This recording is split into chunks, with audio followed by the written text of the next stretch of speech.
Yo, what up fellow disc golfers, Adam with High Action Disc Golf. Today I've got a full tutorial for a stencil disc dyeing technique that I use.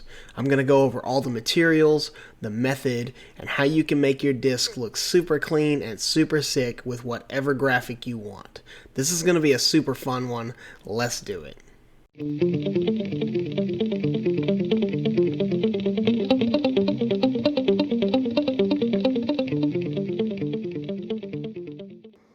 Alright guys, we're going to get into this. I'm going to go over all of the materials that you will need to do this. It's pretty simple. It can also be complicated depending on what you decide to do, but you can really start easy. I started with quite a few really simple ones at first. I'll probably show those at the end so you can get some examples of what I first started with. I'll probably time-lapse some of this just to make it a little bit easier once we get into the process. But first off, let's go over everything you'll need. So first and foremost, you're going to need a disc. I am going to do my Discmania C-Line MD3 today. I love the green color. I love this super translucent C-Line plastic. I think it's going to look really, really sweet with a stamp on it. So we'll need that. You will need an image. For today, I'm going with this. If you guys know who that is really cool. If you do not, I'm sorry, I'm going to leave that as a mystery. But excited to do this. It's a little bit complicated, so I actually kind of simplified a few of the lines. And I'll probably further simplify some of the lines here, because when you start getting into the really finer details, the way that I'm doing it, it can get really squirrely when you're pulling the negative space off on the contact paper, which I'll go over in a minute. So I'll probably simplify this just a little bit more, even further than I already have, but this is what we're going to go with. First thing for the disc is you're going to need to remove the stamp. To do so, you will need a bottle of acetone. You can grab this at Home Depot, Lowe's, Walmart, Target. It's like $7 to $10 for a bottle about this size. This bottle will literally last you probably your entire life if you use it for only this. You will need a jar of cotton balls. You don't need a jar. I have a jar. But you'll need some cotton balls. Obviously this will be used. Put the acetone on them to rub off the stamp. You don't have to do this. I prefer to do this. I use a plastic glove. Well, that's because the acetone is so acidic that it tends to eat away at the pads of my fingers, and it actually affects my throw. It makes my fingers really slick. So I prefer to use a glove just to make sure that that doesn't happen. Once you remove the stamp off the disc, we can start getting prepared to do the actual process. You will need some plain white contact paper. You can get this at Walmart, Hobby Lobby, Target, anywhere like that. This is usually in the kitchen section. This is normally what goes in a kitchen drawer. It's like the basic stuff, the most basic you can get. You can get this for like $3, I think, for a 20-foot roll or 16-foot roll. Quite a bit. So this will last you quite a while. After that, we'll put the image on, and then you will need an X-Acto blade to carve out the stamp so that you can pull off the negative space to prepare the disc to take the ink. You will need a straight edge of some form. I'm going to use my Kroger Plus card, and this will be used just to smooth down the contact paper onto the disc so that you don't get air bubbles. The less air bubbles, the better. Sometimes it's a little unavoidable. That it is kind of squirrely to put the contact paper on here, but the less air bubbles, the better. So I use this to try to minimize air bubbles. I have a pen, just in case I need to go over my image a little bit more, so I can kind of go over some fine lines if I absolutely have to. Once we carve out the stamp and have everything ready, we've peeled off our negative space and we're ready to do the actual dye, what you will need is a pie tin of some form. I prefer the casserole tins like this.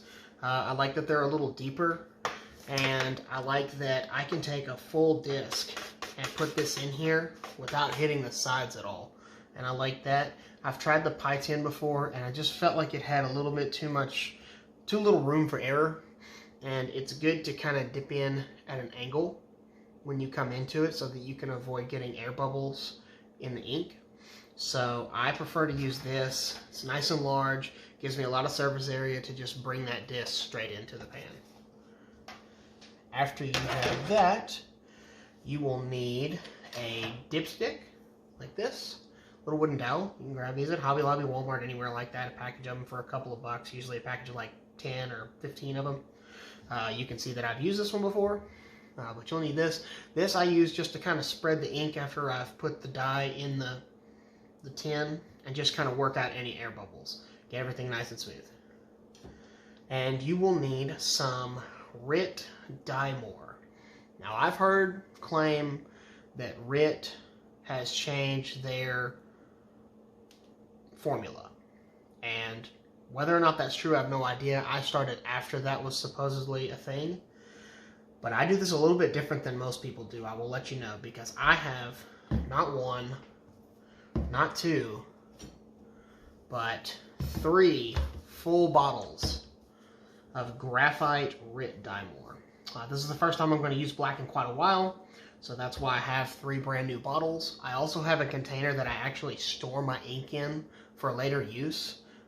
It will glob up a little bit after it's been stored for quite a while, but you can actually use this multiple times for a while before it really gets to a point where it's been heated too much to where it doesn't work. But I have 3 full bottles, and the reason for this is I don't use water when I mix in with this. I only use the dye, and I have found that whatever the formula change is does not matter.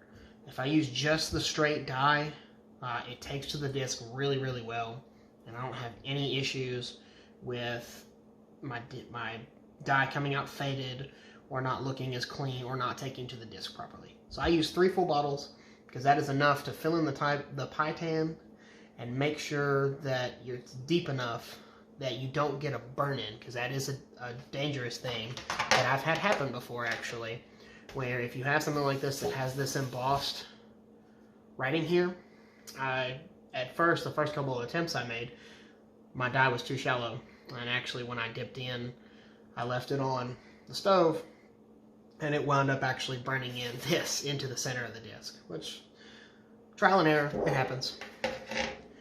But anyways, so 3 bottles of whatever color dye you're going to use.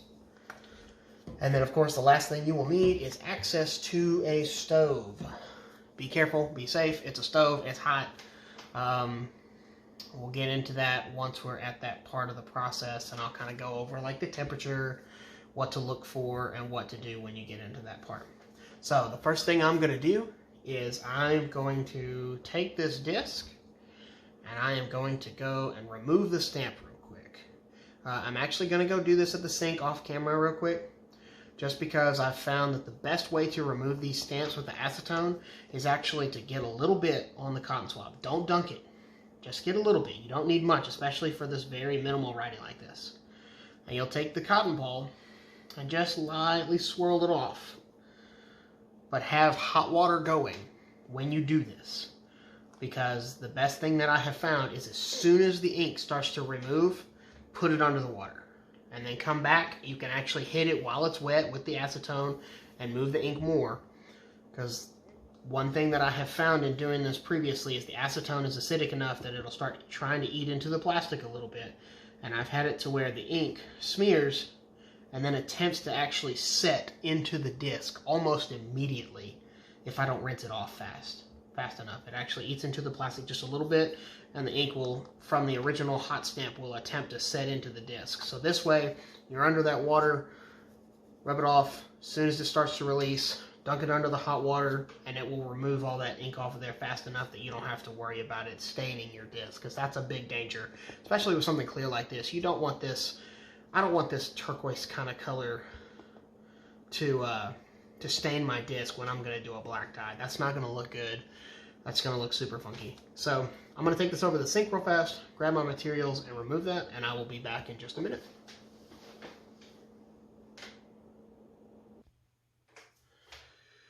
Okay, and we are back.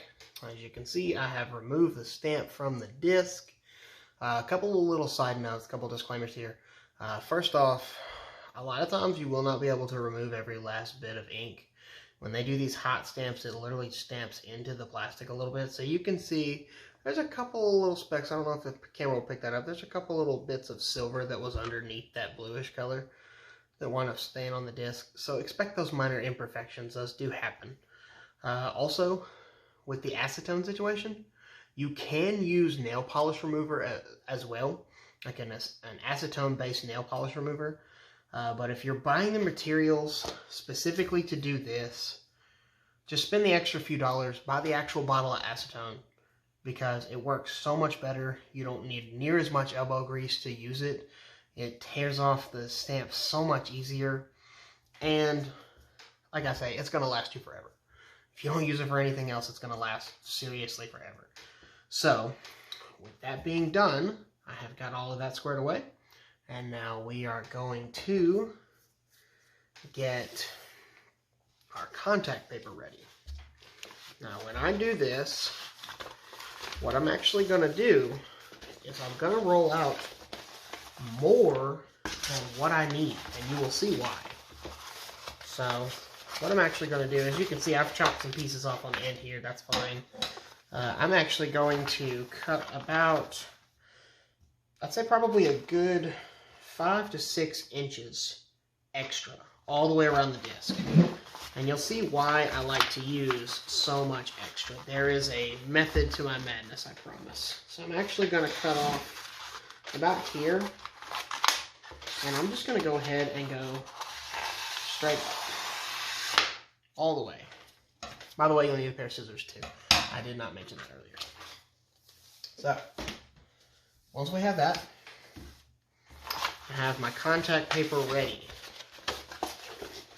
Now, the way that I have found that this works best is to take something, and I will weigh down the corners so that everything is kind of flat and ready to work with. And then I'm actually going to trim off this so that I don't have to sit here and fight it. But just a second. Okay. Get out of the way. Okay. So what I'm actually going to do is I'm going to peel back the adhesive.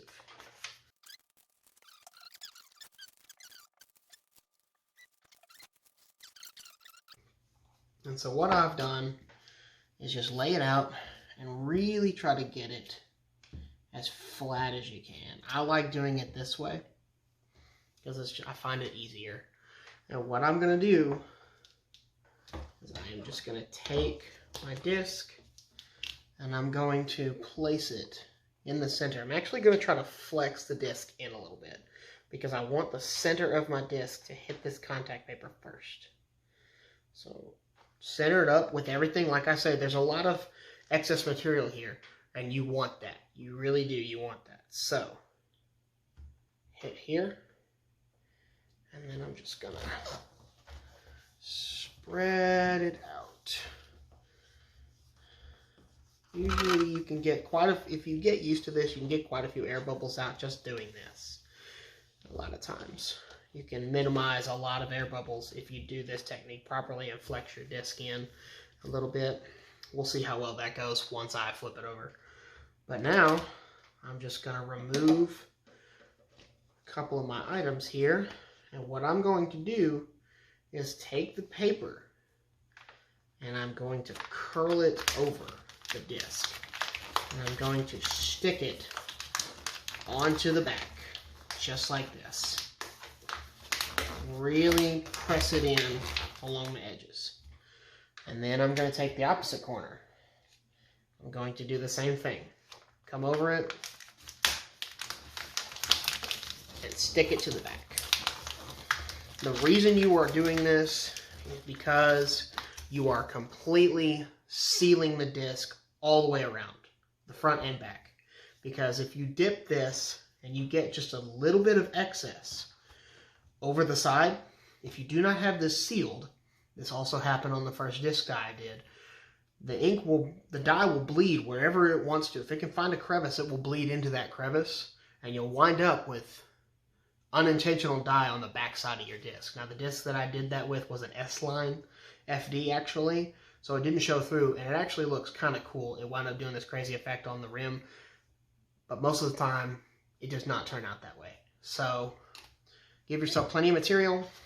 That way you can really seal up the disc completely. Now, the reason I left the opposite corners like this is what I will do, I'll curl over just like I did and seal it off.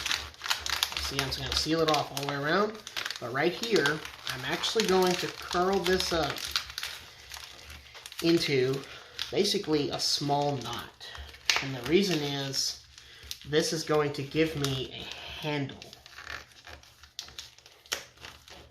to grab onto the back side of the disc so that I can have something to hold to dip it into the dye when I'm ready.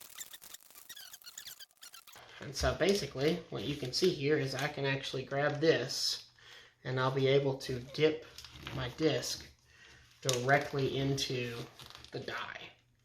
Now let's flip it over. And as you can see, for the most part, I managed to do away with a lot of these bubbles. Very minor over here. Actually, the only real place I wound up getting bubbles is actually right here. So whenever I lay down my image, I'm actually going to lay it down to where those bubbles are going to wind up in a negative space. So basically right here. This is area that I'm going to remove, and that's going to be black when I'm done with it. So I'm actually going to lay it down here. Just like this. That way, I don't have to worry about it. So.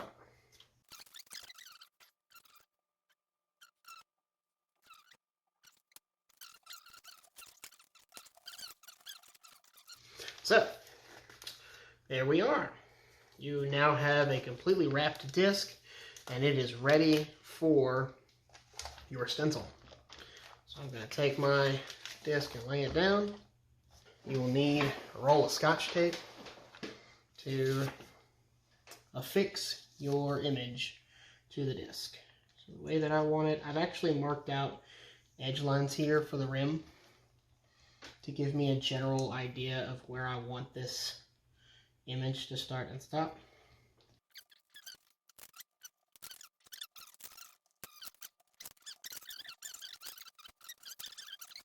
I have got my image affixed to the disc, and I am prepared to start cutting. The way that I suggest doing this, work from the inside out. If I was to go around this whole thing and cut out all of this, then this whole image is going to be able to lift up. I don't want that. I want to take out this first. Take out this section here, his face. Because then I know that I can just peel this away. All this is still stuck down to the disc, and I don't have to worry about that. So I'm going to take here. Then I would move on to probably his arm and maybe the sleeves, you know, the simple stuff right through here. Make sure that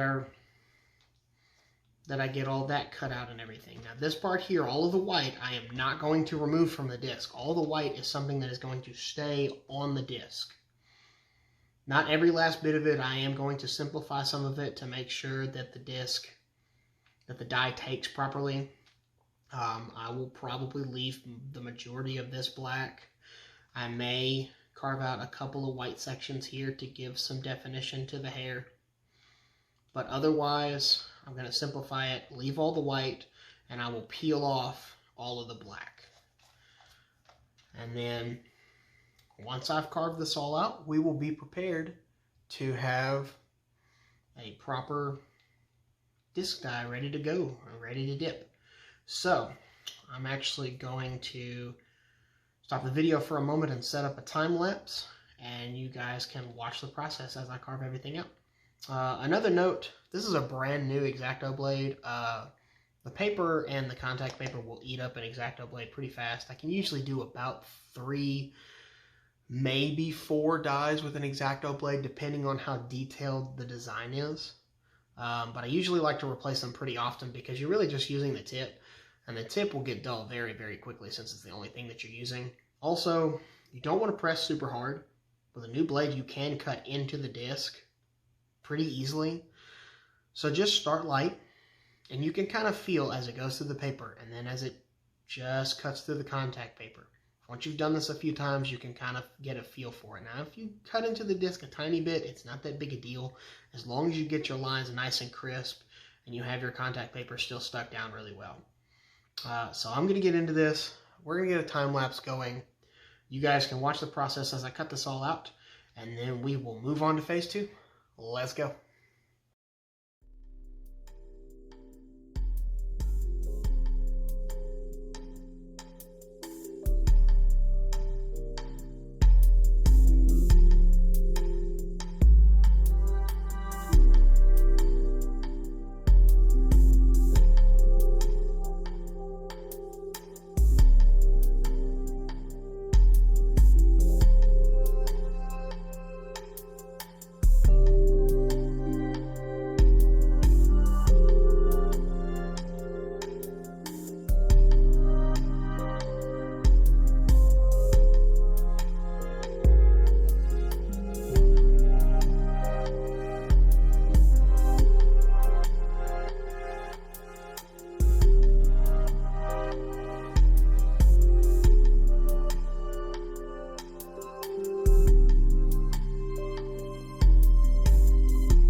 Alright guys, so we've got everything carved out pretty much. You can see I went ahead and removed a spot so you can kind of see what that negative space is going to wind up looking like. Now, whenever you do this, this is the part that is really important. I'm going to start peeling away my negative space, which is basically going to be the bulk of his body. When you're doing this, the back side of your X-Acto blade is your best friend. Okay, I cannot reiterate this enough. If you have white space inside, you really want to make sure that those white pieces are nice and attached so that you don't have to worry about them peeling up with all of this. So what I'll usually do is I'll actually go back over them very gently, just lightly around, especially on spots where I had to stop and then start again. Those are the spots that tend to want to stick the worst. You know, that's why if you watch, I move in a continuous line as much as possible to make sure that I have as little breaks in my overall consistency. Once I have done this part, I am going to start to remove the negative space. I'm going to put this on another time lapse so you guys can watch that part. I'm going to start removing this negative space, and I'm going to be very careful as I remove to kind of press down those white spots and then peel away and make sure that white spot stays there. Make sure that the positive area that I don't want to die stays where it's supposed to be. I will peel away very slowly, and you may even see when I've got this large kind of thing like this, I'll actually peel away, and then I may actually take my X-Acto blade and slice off a little bit, just so that I don't have too much to work with, because it can get a little unruly when you keep working with too much of it. Yeah, that's pretty much it. I'm actually going to leave the white on for the time being. I'm going to leave the paper on for the time being. Usually I would take it off, but I'd like to just have this as the form so that I don't have to really worry about it. But I'm going to stop. I'm going to put this on another time lapse, and I'm going to start slowly removing all of this area here. You're going to see me first really press down anything. I'm going to be looking over the disc a whole lot, making sure that all of my areas are nice and cut out, that I don't have gaps that will want to hold on to the negative that I'm going to pull away. And then I'm going to slowly start to peel it off, and you will see how that works. All right, let's do it.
Okay guys, now we're going to move on to the next portion of it. Welcome to my kitchen. This is the next step in the process. Again, I do this a little bit differently than some people. This method has worked for me. This method is a tad bit more expensive because you buy so many bottles of RIT. But again, they're about $5 a piece, $4 a piece, and you can reuse them. I will actually save this ink, this dye, in a container, and I will reuse it later on if I want to use black again. So what I've got here, I've got a paper plate. This is what I use to transfer the disc over to my sink. I just hold the disc up above it just to make sure that I don't have any dye that splashes onto my countertop. I also have my dipstick here. Again, I will swirl that into the dye once I get it on. And I've got a little paper towel so that I can set that down so I don't have to worry about it dyeing my countertop. My wife would kill me. I have my pan ready to put the dye in. And I have my 3 bottles of RIT Dye-More Synthetic. Has to be the synthetic version. The regular version will not work. RIT Dye-More Synthetic, and I have gone with graphite, just straight black. 3 bottles of it. Alright guys, we are ready for the last part. Let's get this disc in the dye. Let's get this done and let's see how sweet this winds up looking. Okay guys, so I actually went ahead and did 25 minutes. I just gave it a couple extra minutes just to really try to seal the deal. But actually, I've never dyed the champion plastic, or sea line plastic, I guess, for this. So it has not really taken all too well just yet. I actually thought that this was going to be considerably darker already. I mean, I can see it for sure, but I want it darker than this.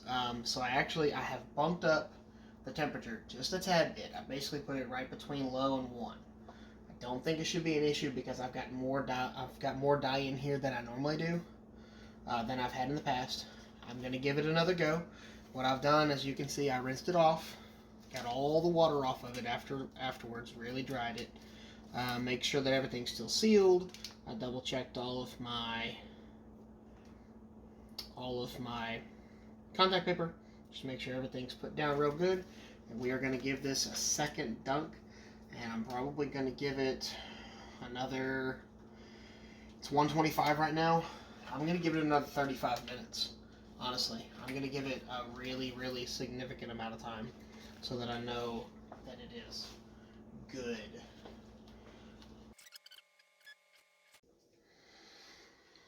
Alright guys, I let it go for another 35 minutes. So in total I've done just a little bit over an hour, about an hour and 10 minutes roughly. So I'll let you see what it winds up looking like so far. That is it, man. I'm actually going to leave it like this. I could technically go even longer and let it really, really, really get dark. I've also been told that you can basically leave it overnight and it will do the same kind of thing. I have no idea. I've never done that before. I've only done this heating method like this. That tends to be relatively quick, you know, about an hour or so. And also, it depends on the color, I think. I think if I was running a white disc, it would probably take even more. I can tell you that S-line plastic and those more gummy plastics tend to take the dyes faster. But I'm happy with this. I think that this is a good color. I don't want to go any darker. I could, but I don't feel the need. I think this is going to show up great. So I'm going to move everything back over to the table, and I will let you guys watch as I peel it off, and we will see how everything looks.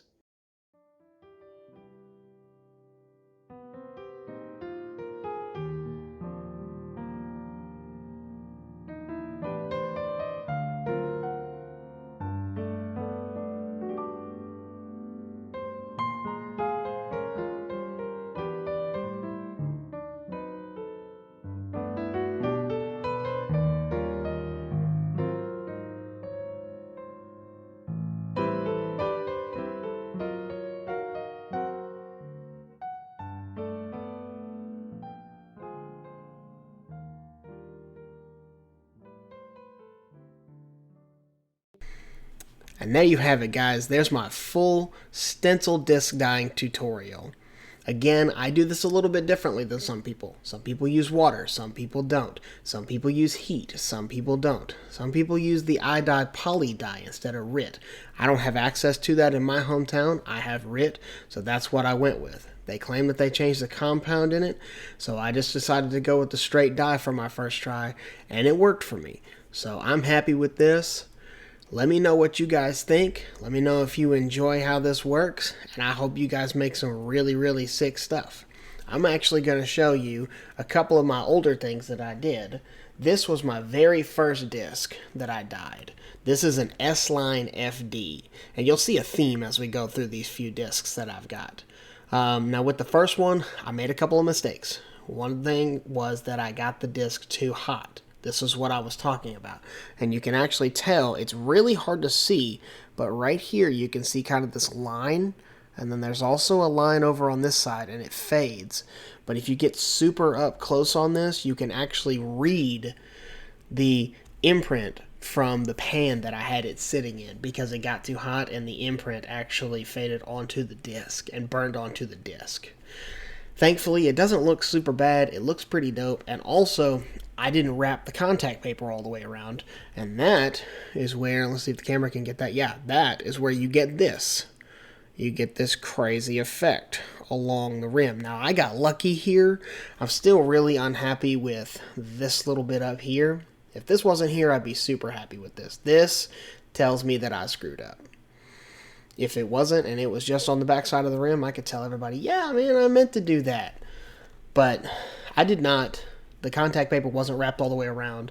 I had to dip this, I think, 3 times, maybe 4 times in total to get the desired color that I wanted, and it wound up bleeding through the contact paper. So make absolutely sure you cut off more contact paper than you need, an excess of it, so you can really wrap all the way around. So then my second die that I did, I took all of those mistakes into account, and it came out with this. Again, you'll probably see the theme if you understand it. This one turned out perfect. I actually did 2 separate colors on this one too. So I did this dark blue first, and I left this covered, and then I had another stencil that I cut this out and covered everything else, and this turned out absolutely amazing. This is a Fusion Raider, and this is actually my go-to bomber disc. I love this disc so much. This is my flex disc, if that makes sense to you. If it does, please let me know in the comment section. Then, my third disc die was actually on a Glow 400 plastic PA3. This is my throwing putter. This one was super fun. Now this glow plastic doesn't take the ink as well. Kind of like that sea line. It took a while for the ink to really set in. This doesn't take that ink as well. But I also did 2 colors here. You can see I did like a purple here, and then up here I actually did a black. And this turned out really, really good. This one I was really happy with. If you can see over here, the lines on that one character's teeth. That just... Man, the lines turned out so crisp on this one. I love this putter. This putter's so much fun to throw. But this was my third one. And then today, I have to say, guys, this is my favorite die that I have ever done. This turned out absolutely ridiculous. I am so happy with how this turned out. This is way more intricate than anything else I've done. So I'm super happy that this turned out the way that it did. This is beautiful. C-Line MD3. This is my go-to mid-range right now. I can't wait to hit the course with this and just start ripping on it. That's it, guys. That's my full tutorial. I hope you enjoyed the content. If you did, please remember to like and subscribe. Leave a comment down below. If you have a slightly different method, let me know. Or if you try this method, let me know. Also, you can go check out my Instagram at highactiondg. That's high_action_DG. And if you do this method, please send me a post. Let me see what you got. I want to see what you guys come up with. This is Adam with High Action Disc Golf, and I catch you guys on the high road.